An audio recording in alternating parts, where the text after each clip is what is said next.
आज supreme court वक्फ संशोधन अधिनियम की वैधता को चुनौती देने वाली कई याचिकाओं पर सुनवाई करेगा, जिनमें ये तर्क दिए गए हैं कि ये कानून असंवैधानिक है।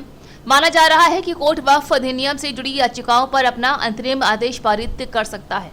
वहीं अपनी पिछली सुनवाई के दौरान देश की सबसे बड़ी अदालत ने केंद्र सरकार के आश्वासन पर कोई अंतरिम आदेश नहीं सुनाया था। सरकार के आश्वासन के बाद कोर्ट ने आदेश दर्ज कर लिया था, जहां अगली सुनवाई तक किसी भी वक्फ संपत्ति को गैर अधिसूचित नहीं किया जाएगा और वक्फ बोर्ड में किसी गैर मुस्लिम को नियुक्त नहीं किया जाएगा। वहीं सुप्रीम कोर्ट में दाखिल अपने हलफनामे में केंद्र सरकार ने वक्फ कानून 2025 की जरूरत और औचित्य को स्पष्ट किया है। जवाब में सरकार ने बताया है कि वक्फ कानून के संशोधन का उद्देश्य इसकी आड़ में हो रहे निजी और सरकारी संपत्तियों के दुरुपयोग को रोकना है।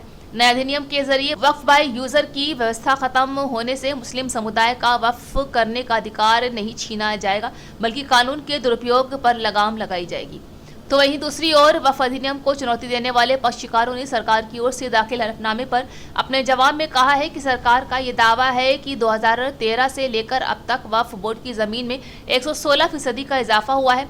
यहाँ दावा पूरी तरह से भ्रामक है। याचिकाकर्ताओं ने कहा है कि ये कानून नागरिक अधिकारों का उल्लंघन करता है, जिसे समझने में सरकार गलती कर रही है। याचिकाकर्ताओं की ओर से इस कानून पर सुप्रीम कोर्ट द्वारा कई फैसला लिए जाने तक रोक लगाने की मांग है। वहीं दूसरी ओर इसी मामले पर all India Muslim personal law board के केंद्र सरकार पर वक्फ मामले में गलत आंकड़े पेश करने का आरोप लगाया गया है और झूठा हलफनामा दाखिल करने को लेकर संबंधित अधिकारी के खिलाफ कार्रवाई का अनुरोध किया गया है। बोर्ड ने केंद्र के इस बयान पर गंभीर आपत्ति जताई है कि 2013 के बाद केंद्रीय पोर्टल पर अपलोड की गई वक्फ संपत्तियों की संख्या में चौंकाने वाली वृद्धि देखी गई है।